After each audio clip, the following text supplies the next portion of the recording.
ವೀಕ್ಷಕರೆಲ್ಲರಿಗೂ ಶುಕ್ರನ ಮಹಾಗೋಚರ ವಿಶೇಷ ಕಾರ್ಯಕ್ರಮಕ್ಕೆ ಸ್ವಾಗತ. ವೀಕ್ಷಕರೇ, ವೈದಿಕ ಜ್ಯೋತಿಷ್ಯದಲ್ಲಿ ಗುರುವಿನ ನಂತರ ಶುಕ್ರವನ್ನು ಎರಡನೇ ಅತ್ಯಂತ ಮಂಗಳಕರ ಗ್ರಹವೆಂದು ಪರಿಗಣಿಸಲಾಗಿದೆ. ಈ ಗ್ರಹವು ವಿಶ್ವದಲ್ಲಿ ವಾಸಿಸುವ ಎಲ್ಲಾ ಜೀವಿಗಳಿಗೆ ಯಾವಾಗಲೂ ದಯೆ ತೋರುವುದು ಎಂದು ನಂಬಲಾಗಿದೆ. ನವಗ್ರಹಗಳಲ್ಲಿ ಒಂದಾದ ಶುಕ್ರನನ್ನು ಅದೃಷ್ಟದ ಗ್ರಹ ಕರೆಯಲಾಗುತ್ತದೆ. ಜನ್ಮ ಕುಂಡಲಿಯಲ್ಲಿನ ಪ್ರೇಮ ಸಂಬಂಧಗಳ ಲೆಕ್ಕಾಚಾರ ಮಾಡುವಾಗ ಈ ಗ್ರಹವನ್ನು ಪರಿಗಣನೆಗೆ ತೆಗೆದುಕೊಳ್ಳಲಾಗುವುದು.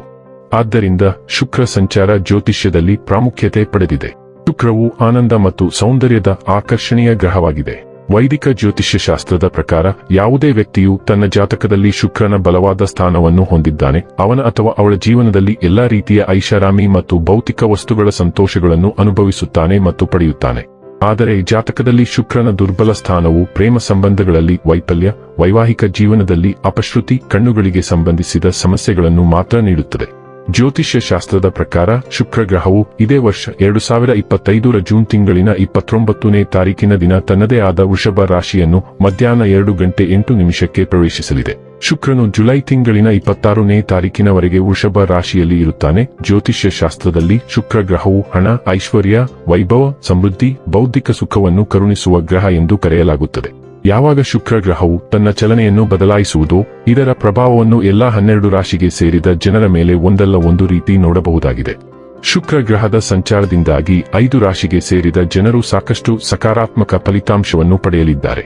ಹಾಗೆ ಕೆಲವು ರಾಶಿಯವರು ನಕಾರಾತ್ಮಕ ಪ್ರಭಾವಕ್ಕೂ ಒಳಗಾಗುವರು. ಶುಕ್ರ ಗ್ರಹವು ಪ್ರತಿ 23ರಿಂದ 27 ದಿನಗಳಿಗೆ ಒಮ್ಮೆ ತನ್ನ ಸಂಚಾರವನ್ನು ಬದಲಾಯಿಸುವುದು.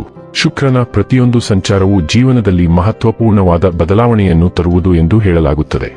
ಹಾಗಾದರೆ ಬನ್ನಿ, ಇಲ್ಲಿ ಶುಕ್ರನ ವೃಷಭ ರಾಶಿಯಲ್ಲಿ ಈ ಗೋಚರ ಇಲ್ಲಿ ಪ್ರತ್ಯೇಕವಾಗಿ ಧನು ರಾಶಿಯ ಜಾತಕದ ಪಾಲಿಗೆ ಹೇಗೆ ಸಾಬೀತಾಗಲಿದೆ, ಯಾವೆಲ್ಲ ಫಲಗಳು ಇಲ್ಲಿ ನಿಮಗೆ ಲಭಿಸಲಿವೆ ಮತ್ತು ಯಾವ ವಿಷಯವಾಗಿ ಇಲ್ಲಿ ನೀವು ವಿಶೇಷ ಎಚ್ಚರಿಕೆ ಹೊಂದಿರಬೇಕು ಅನ್ನೋದನ್ನ ನೋಡೋಣ. ಎಂದಿನಂತೆ ನಮ್ಮ ವಿನಂತಿ ಎಂದರೆ, ನೀವಿನ್ನೂ ನಮ್ಮ ಚಾನೆಲ್ ಅನ್ನು ಸಬ್ಸ್ಕ್ರೈಬ್ ಮಾಡಿಲ್ಲವೆಂದರೆ ದಯವಿಟ್ಟು ಈಗಲೇ ನಮ್ಮ ಚಾನೆಲ್ ಅನ್ನು ಸಬ್ಸ್ಕ್ರೈಬ್ ಮಾಡಿ. ಹಾಗೆ ನಿರಂತರ ವಿಡಿಯೋ ಅಪ್ಡೇಟ್ಸ್ಗಳಿಗಾಗಿ ತಪ್ಪದೇ ಪಕ್ಕದ ಬೆಲ್ ಐಕಾನ್ ಬಟನ್ ಕೂಡ ಕ್ಲಿಕ್ ಮಾಡಿ.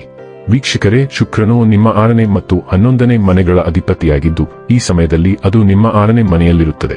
6ನೇ ಮನೆಯಲ್ಲಿ ವೃಷಭ ರಾಶಿಯಲ್ಲಿ ಶುಕ್ರ ಸಂಚಾರ ಅನುಕೂಲಕರವಿಲ್ಲ, ಆದರೆ ಅದು ತನ್ನದೇ ಆದ ರಾಶಿಯಲ್ಲಿರುವುದರಿಂದ ಹೆಚ್ಚು ನಕಾರಾತ್ಮಕತೆಯನ್ನು ತರುವುದಿಲ್ಲ.